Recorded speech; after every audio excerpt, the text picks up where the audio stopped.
자, 두 번째로 스마트 관광 패러다임 전환. 아까 말씀드렸지만 패러다임의 전환. 자, 패러다임의 전환이 왜 일어나느냐? 이게 좀 굉장히 중요한데 사실 이제 관광도 사실 철학이거든요. 어, 우리 시대는 아니죠. 돌아가셨기 때문에 지난 이제 20세기의 가장 위대한 철학자 중에 한 분이 이제 버트란트 러셀이고, 이 러셀 교수가 철학이 무엇입니까? 라고 물어보니까 철학은 제가 생각하기에는 세계에 대한 아까 네 개의 원소가 있었죠. 물, 불, 뭐 땅과 하늘 이런 거에 대해서 우리의 시야를 가설적인 영역으로 확장시키는 거다. 이 가설적인 영역이라는 게 뭐냐면 자기가 주장하는 거죠. 주장하거나 생각하거나 아니면 뭐 뭔가를 갖다가 아규 뭐 논쟁하거나 뭐 내 생각은 이렇다 이렇거든요. 그래서 가설적인 영역을 확정시키는 게 이제 철학인데 사실 관광을 가는 것도 내가 관광 가서 어떤 생각에 대한 사유를 얘기하면 그것도 시야를 넓혀서 가설적인 영역을 확장시키는 거죠. 그래서 관광에 대한 철학이 관련이 돼 있습니다. 그러면 스마트란 도대체 뭐냐 이거예요. 예, 그걸 알아보기 위해서 제가 이제 스마트 관광을 얘기했기 때문에 과학을 보십시오. 과학은 여러분들이 이 과자라는 건 우리가 과자라는 게 이게 어떤 그 콩 같은 것들 갖다가 옛날에 몇 대 몇 대 몇 말 몇 말 이렇게 하고 계산을 하거든요. 그걸 갖다 정확히 계산하는 게 과자라고 합니다. 그래서 과자라는 건 정확한 것들을 계산하는 학문 이렇게 볼 수 있습니다. 그래서 사물의 구조나 성질, 법칙 등을 관찰 가능한 방법으로 그러니까 자연현상에 있는 것을 보는 거죠. 과학적인 방법을 보고 그 체계적이고 이론적인 지식 체계를 의미하는 게 과학이다. 사이언스라는 거죠. 이미 존재하고 있는 상태를 이해하는 겁니다. 그러니까 뭐 지동설, 코페르니쿠스가 지동설을 발견한 건 15세기인데 그 전에 한 1600, 700년 동안은 천동설이 됐었죠. 예, 별을 쳐다봤더니 지구가 태양을 도는 것 같다. 태양이 지구를 도는 게 아니라. 근데 사실 여러분들 요즘도 보면 태양이 동쪽에서 떠서 서쪽으로 지죠. 그래서 서쪽에 뭐 노을이 뭐 이렇게 예쁘다 막 이렇게 하고 동쪽에서 뜰 때는 뭐 이렇게 떠오르는 태양을 보면서 뭐 가슴이 두근두근 하지 않습니까? 근데 여전히 인간의 아까 인지는 동쪽에서 떠서 서쪽으로 지는 거예요, 태양이. 태양이 움직이는 거지 지구가 움직이는 게 아니거든요. 근데 과학적인 걸 조사했더니 태양은 가만히 있고 지구가 돈다라는 거죠. 그래서 사실은 관찰을 통해서 어떤 사실을 밝혀내는 게 과학이고 공학은 뭐냐? 뭔가를 만들어내는 거예요. 새로운 제품이나 도구 등을 만들어내는 것. 그거에 대한 학문입니다, 공학은. 그래서 현존하지 않는 것을 현실에서 만들 수 있는 것을 공학이라고 합니다. 엔지니어링이라고 하죠, 엔지니어링. 요 두 개고 기술은 뭐냐? 테크니커나 능력, 방법, 메소드, 과정들을 갖다가 배우거나 학습하는 걸 기술이라고 합니다. 그래서 이 세 개 플러스 철학까지 합쳐진 걸 갖다 스마트에 이제 적용한 거죠. 사전에 어원은 뭐 스타일이 좋은 깔끔한 역량인데 다기능을 갖고 있고 인텔리전스, 지능이 갖고 있다는 건 스마트다. 그래서 이 스마트가 이제 우리 세상에 이제 컴퓨터가 왔을 때 이 컴퓨터가 우리의 일을 자동화 시켜줬던 거 아닙니까? 1980년대 IBM PC가 왔을 때 세상이 바뀌기 시작했단 말입니다. 80년대 전에 보면 우리가 책상에 컴퓨터가 없었는데 지금은 이제 모든 책상에 컴퓨터가 있지 않습니까? 그리고 이제 그로부터 10년 뒤에 인터넷이 왔어요. 그래서 우리가 이제 인터넷 세상에서 어, 대화도 하고 비즈니스도 하고 사람도 만나고 이렇게 했죠. 그 인터넷 세상이 이제는 2000년대에 와서는 이제 구글을 통해서 정보도 찾고 그 다음에 뭐 페이스북이나 이런 것들이 이제 등장하기 시작합니다. 소셜 미디어가 등장을 했어요. 이미 이때 10년 뒤에 유튜브도 이때 나왔죠. 그다음에 유튜브가 지금 뭐 엄청나게 일상에서 우리 영향을 주지 않습니까? 그리고 나서 2007년에 스마트폰이 나왔어요. 그래서 우리가 이제 소셜 미디어인 페이스북이나 그다음에 트립어드바이저들이 엄청나게 영향을 관광에 주고 있게 됐죠. 사실 지금 2020년대 또 다른 게 나왔죠. 챗 GPT. 대화형 이제 인공지능이고, 이것들이 이제 우리의 비즈니스도 영향을 어떻게 미칠 거냐, 예, 이걸 보는 거죠. 자, 이렇게 10년마다 컴퓨터에 의해서 세상이 바뀌고 있는데, 그거에 대한 책을 쓴 사람이 이제 메가트렌드라는 책을 썼어요. 이 존 나이스미츠라는 사람이 썼고, 82년도에 메가트렌드, 10 New Direction Transforming Our Lives 이렇게 씁니다. 이 사람이 이 책을 썼을 때는 1982년도에 PC가 우리의 삶에 왔을 때 이 책을 썼습니다. 그때 당시에 예측한 거를 보면 이 사람이 10이라고 했는데, 여기 중에서 가장 이제 눈에 들어오는 게 바로 테크놀로지가 하이테크, 하이터치 시대를 만들 거다. 이렇게 하고 있습니다. 그 다음에 기관에서 자기 스스로 돕는 형태로 바뀔 거다. 이게 대표적으로 이제 우리가 뭐 항공사, 뭐죠? 관광 회사 같은 데 가서 항공표를 끊지 않죠. 이제 스스로 자기 핸드폰에서 끊고 키오스크를 통해서 뭐 결제를 하고 있죠. 자, 그리고 이제 계층적인 게 매우 네트워킹으로 바뀌고 있다. 그래서 무려 40년 전에 이 사람이 썼던 책이 현재 우리의 삶에 잘 맞아떨어지고 있습니다. 자, 관광 의사결정을 이제 예를 들어보겠습니다. 사실 관광 의사결정을 보게 되면 기술에 의해서 바뀌었는데, 사실 하나투어나 모드투어가 우리나라의 대표적인 관광 기업이고, 힐튼, 메리어트, 하이어트 이런 커다란 이제 호텔들이 있습니다. 이런 호텔들이 사실 과거에 방식이었고, 현재 방식은 이것들이 이제 부킹스닷컴, 에어비앤비, 트리버드와이저, 익스피디아, 옐프, 배달의 민족 이런 것들로 이제 대체됐죠. 그래서 아까 셀프 헬프 시대인데 이게 다 전부 우리 스스로 하는 거 아닙니까? 셀프 헬프고. 자, 그래서 인스티튜셔널이 여기에 기관들이고 회사들이죠. 그래서 이렇게 바뀌었다. 그런데 이런 것들을 보면 다 네트워킹으로 바뀌고 있죠. 자, 누군가가 좋아요를 누르거나 댓글을 쓰면 그걸 보고 우리가 부킹을 하거나 그 집을 찾아가죠. 네.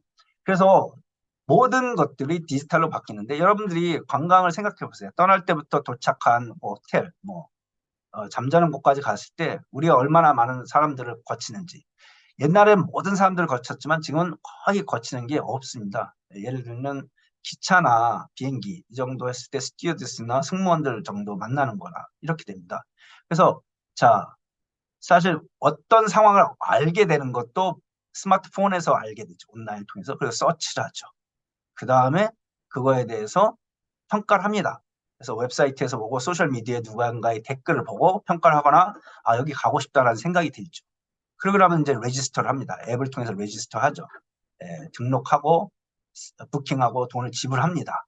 그리고 나서 이제는 소셜미디어를 통해서 사진도 올리고, 아까 제가 백두산 갔다 온 것처럼 사진 올려서 남들한테 자랑도 하고 서로 얘기도 나누고 그렇습니다. 채팅도 하죠. 자, 그리고 나서 갔다 오고 나서는 사실 이제 그거에 대한 얘기도 나누죠. 로열티가 생기는 거죠. 자, 이렇게 해서 단계별로 관광 의사결정이 다 거의 디지털로 바뀌고 있다. 그래서 디지털 터치포인트라는 걸로 설명될 수 있습니다. 또 하이테크 하이터치에 대한 얘기인데, 하이테크 하이터치는 자, 어떤 기술의 성공은 인간 경험을 어느 정도 깊게 형성하는지에 달려있다 이 말인데, 이것도 아까 존 나이스미츠가 하이테크 하이터치라는 단어를 처음 썼다고 합니다. 하이테크는 기술 향상 진보 혁신 이렇게 뭔가 앞으로 나가는 건데 기술에 의해서 변화되는 거고, 하이터치는 인간 자연 뭐 이런 것들이 된 겁니다. 그런데 이제 우리나라의 가장 아름다운 건물 중에 하나가 이게 이제 종묘인데, 종묘에 우리가 이제 우리 눈으로 가서 경험하고 예쁘다 아름답다 하지만, 이제는 사람들이 이렇게 테크놀로지 갖고 사진을 찍어서 자기의 홈페이지에 올린다는 거죠. 이것도 이제 제 아들이 사진 찍은 건데 영국에 있는 아름다운 포츠모스의 등대입니다. 그래서 이렇게 콘텐츠를 만들어서 한다는 거죠. 이렇게 되면 결국은 하이테크 기술에 의해서 하이터치 방식의 관광이 이루어지는 거고, 하이테크는 결국은 사람들의 트래블 임팩트, 여행에 영향을 미치고, 하이터치에 의한 감각과 감성은 새로운 콘텐츠를 만들어냅니다. 자, 이렇게 해서 계속 돌고 도는 형태의 관광이 만들어지는데, 이것들이 결국은 인간의 성격을 이제 규정짓고 있다라고 볼 수 있습니다. 자, 제가 이와 같은 현상에 대해서 스마트 관광이라는 논문을 썼습니다. 이게 아마 최초의 스마트 관광을 정의한 논문이고요. 2015년에 나왔고, 제가 여기서 제시했던 논문은 있죠. 자, 우리가 이제 스마트폰을 통해서 스마트 익스피리언스 경험을 하게 됩니다. 그 다음에 뭐 우리의 어디가 좋은지 맛집을 찾아다니는 거는 스마트 비즈니스 에코시스템, 생태계라고 합니다. 그 다음에 이제 어딘가에 갔을 때 그 안에서 뭔가 핸드폰, 스마트폰을 통해서 자유롭게 관광 활동을 하게 되면 그게 바로 스마트 데스티네이션이죠. 이 세 개가 결국은 스마트 투어리즘의 축이라고 볼 수 있고요. 이게 가능하려면 결국은 데이터가 필요한 거고, 데이터를 모아서 예를 들면 카드 데이터, 그다음 통신 데이터, 뭐 티맵 데이터, 뭐 지하철 데이터, 기타 등등의 데이터를 모아서 서로 주고받고 변형을 시키는 건 프로세싱이죠. 결국 요것들이 예를 들면 뭐 스마트 데스티네이션을 만들고 그다음에 에코시스템 생태계도 영향을 주고 경험도 영향을 주는 거죠. 그래서 스마트 투어리즘의 파운데이션 앤 디벨롭먼트가 뭐냐? 결국은 자 여러 기기와 테크놀로지를 통해서 데이터를 수집하고 그걸 갖다 깊게 활용하고 고급 기술을 활용하여 현장 경험과 비즈니스 가치를 만들어내는 거죠. 이렇게 해서 사실 우리가 관광의 스마트화를 만들어내는 거라고 볼 수 있습니다.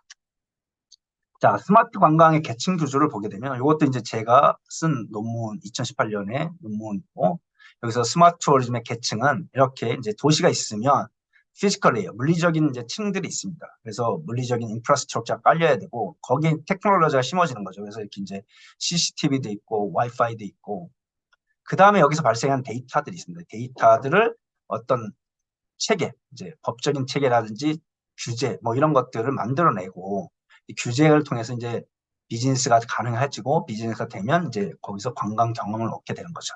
그래서 뭐 이렇게 우리가 이제 레저 활동, 관광 활동을 이제 스마트폰을 합니다. 그래서 사실 피지컬 레이어 있는 데서 테크놀로지를 통해서 이렇게 층이 만들어지고 이걸 통해서 다시 쭉 밑으로 내려오는 거죠. 결국은 이 스마트 관광 레이어가 이렇게 구성되어 있다.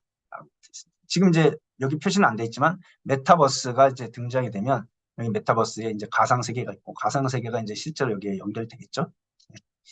자, 아까도 말씀드렸지만 이와 같은 과거의 스마트 관광과 현재가 이렇게 있습니다. 이와 같은 것들이 관광의 동기가 크게는 네 가지가 있습니다. 이제 자기가 방문하고 싶은 신체적 동기가 있습니다. 물리적 동기겠죠. 그다음에 이제 감정적인 동기죠. 뭐 기쁨 또는 슬픔 이런 것들이죠. 정신적인 동기도 이제 사이클러지, 심리적인 동기가 있고 뭐 관광을 갖다 이제 어떤 경제적 동기도 있습니다. 돈을 번다든가 그렇죠. 우리가 관광객이 오면 돈을 벌죠. 이런 동기들이 있고 이제 관광은 누구랑 떠나느냐, 혼자 떠나느냐, 커플끼리 떠나느냐, 가족끼리 떠나느냐, 동료끼리 뛰냐, 단체끼리 떠나느냐 이렇게 하는 거에 따라서 이 두 가지의 조합이 있고 이 두 가지 조합에 따라 스마트폰을 꺼내서 내가 이제 트리버어드바이저라든지 구글 지도라든지 에어비앤비 각종 걸 가지고 이제 목적지도 선택할 수 있고 숙박도 할 수 있고 뭐 에어비앤비를 사용할지 럭셔리 호텔을 사용할지 비즈니스 호텔을 갈지 게스트하우스를 갈지 교통도 어떤 비행기를 선택할지 뭐 카시어링을 할지 기차를 탈지 레스토랑도 어느 레스토랑이 맛집인지 뭐 이런 것들 관광지도 각종 이제 이런 선택을 합니다. 제 책에서 나온 거고 이렇게 디지털이 생겨나서 관광 동기를 갖다 실현시켜주고 그 관광 동기가 이제 관광 행동으로 나타나는데 전부 이제 스마트폰이 관여를 하고 있는 거죠. 그래서 스마트 관광의 플랫폼을 보게 되면 자 카카오톡 우리가 이제 한국 사람들 카카오톡 없으면 못 살죠. 네, 카카오톡과 또 야놀자가 이제 엄청나게 좋은 이제 뭐 호텔뿐만 아니라 다양한 서비스를 제공하고 있습니다. 근데 토스로 우리가 금융 거래를 하고 있죠. 제가 겪은 것 중에 제가 베트남에서 크레딧 카드가 안 돼서 카카오 돈으로 결제를 했더니 카카오 맵도 안 됐어요. 카카오톡도. 토스로 하니까 결제가 되더라고요. 그러니까 이제는 스마트폰 하나만 갖고도 이제 충분히 결제와 부킹이 가능한 거죠. 스포티파이라고 이제 스웨덴에서 나온 이제 음악 플랫폼인데 엄청나게 이제 많은 사람들이 쓰고 있고 젊은 층들이 이제 스포티파이를 쓰고 있습니다. 우리나라에 이제 대표적으로 배달의 민족이 음식 배달 서비스의 플랫폼을 사용하고 있습니다. 자, 스마트 관광은 에어비앤비가 이제 하나의 그 심볼릭한 회사인데 호스트가 있고 호스트가 방을 빌려주죠. 어코모데이션. 게스트가 그 방을 이제 사용하는데 사용할 수 있게 해주는 건 바로 누군가가 경험한 댓글이겠죠. 누군가가 경험한 댓글을 사용하는데 에어비앤비는 이거에 대한 이제 어떤 확신, 그 다음에 이제 신뢰 이런 것들을 제공해서 성공한 거죠. 에어비앤비는 그래서 호스트로부터는 3%의 그 커미션을 받습니다. 수수료를 받는 거죠. 그 하우싱 렌팅을 이제 해주는 거죠, 에어비앤비.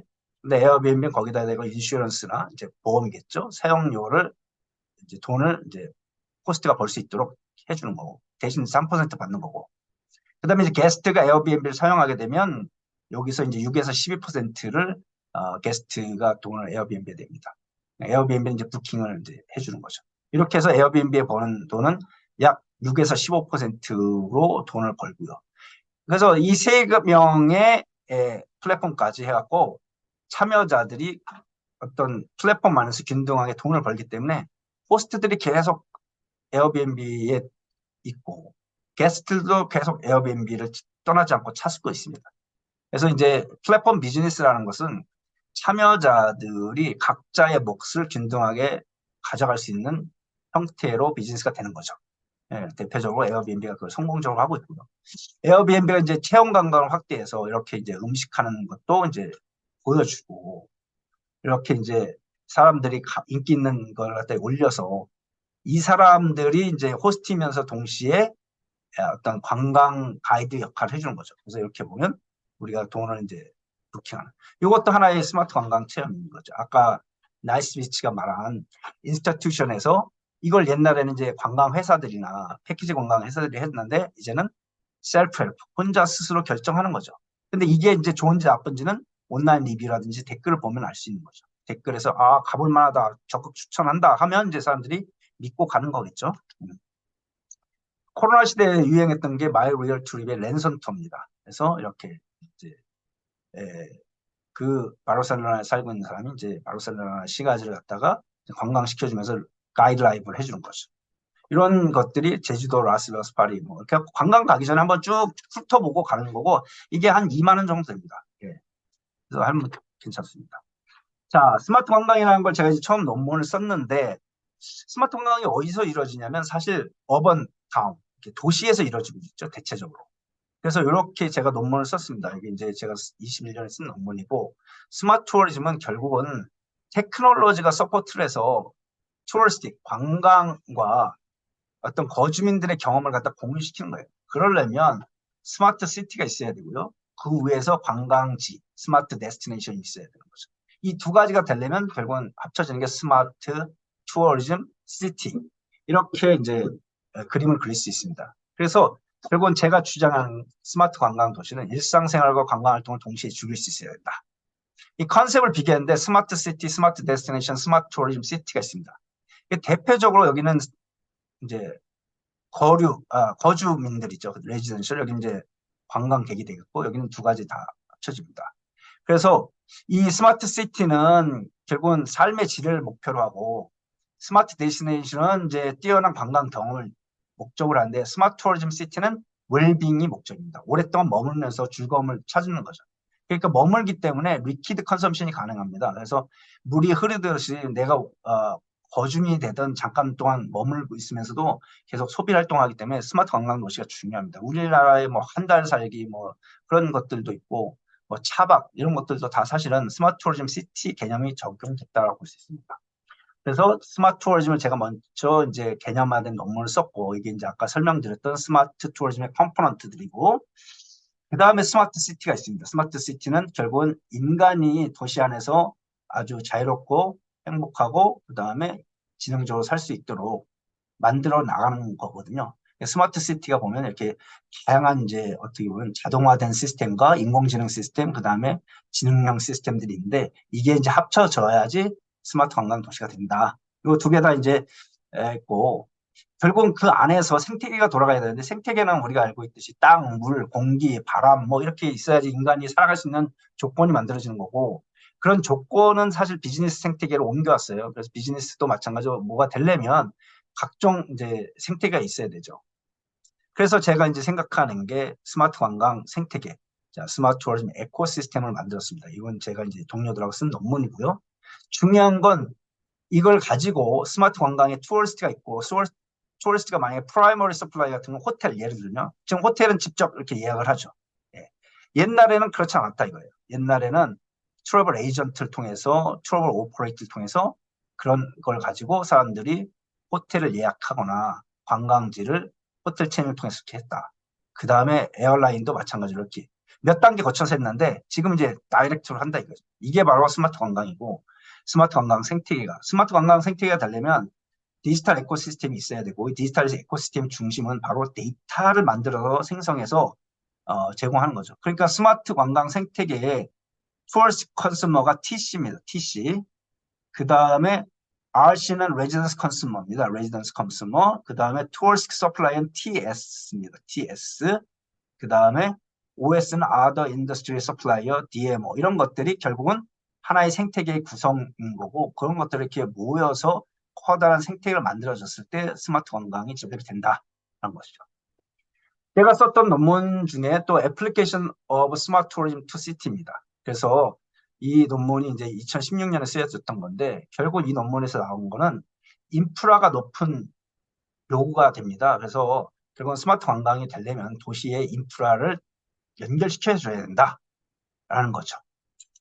자, 스마트 관광의 도전 과제들을 보게 되면 이것도 이제 제가 쓴 논문인데, 결국은 스마트 관광은 이투어리즘 기반에서 발전된 거예요. 이 투어리즘에 구축된 디지털 인프라에 크게 의존을 하죠. 여기서 지속적으로 모바일과 연결되는 게 스마트 관광입니다. 모바일과 연결되는 게 바로 스마트 관광이고, 이것들이 가능해지려면 정보 인프라가 깔려야 된다라고 볼 수 있습니다. 또 스마트 관광을 하게 되면 사람들은 디지털 행복을 느끼게 된다. 그렇죠? 이것도 이제 제가 논문을 쓴 연구인데, 자, 그래서 인간의 주관적인 행복 판단은 감정 또는 대응, 종합적인 삶의 만족도가 이게 사실 행복인데, 여기에 이제 테크놀로지가 들어가야 된다는 거죠. 여러분들 만약에 아침에 출근할 때 스마트폰을 놓고 나왔다. 그러면 하루가 생활이 안 됩니다. 또는 여러분들이 관광지에 갔는데 배터리가 나갔다. 이러면 이제 관광보다는 스트레스가 많이 받습니다. 그래서 테크놀로지가 연결됐을 때 사실은 우리가 이제 행복감을 느낀다는 거죠. 스마트 투어리즘 테크놀로지가 보면 인터넷 서비스나 와이파이가 있죠. 그런데 데스티네이션 익스피리언스는 이렇게 보면, 자, 뭐 관광지 싼 관광지, 코스트 오브 데스티네이션. 예를 들면 뭐 발 마사지 받는데 베트남에서 좀 싸죠. 그래서 우리 한국 사람이 좋아하지 않습니까? 그런 겁니다.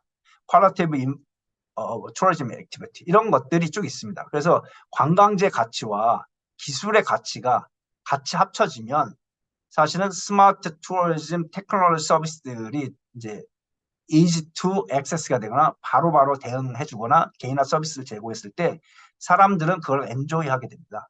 그 밸류를 느끼는 거죠. 여기서는 이제 사용 편리성을 느끼고 여기서는 즐거움을 느끼는 거죠. 자, 이런 밸류들이 결국은 평가를 하게 되면 서비스 익스피리언스의 만족도를 느끼고 트래블 익스피리언스의 만족도가 느끼면 결국은 스마트 투어리즘 해피니스, 행복감을 느낀다. 이렇게 볼 수 있습니다. 그래서 지금은 사실 행복이라는 건 아주 전통적으로 역사적으로 매우 오래된 문헌, 아리스토텔레스부터 문헌이 있는데요. 저는 그걸 갖다 이제 디지털 행복이라는 단어로 논문을 이제 쓰고 있습니다.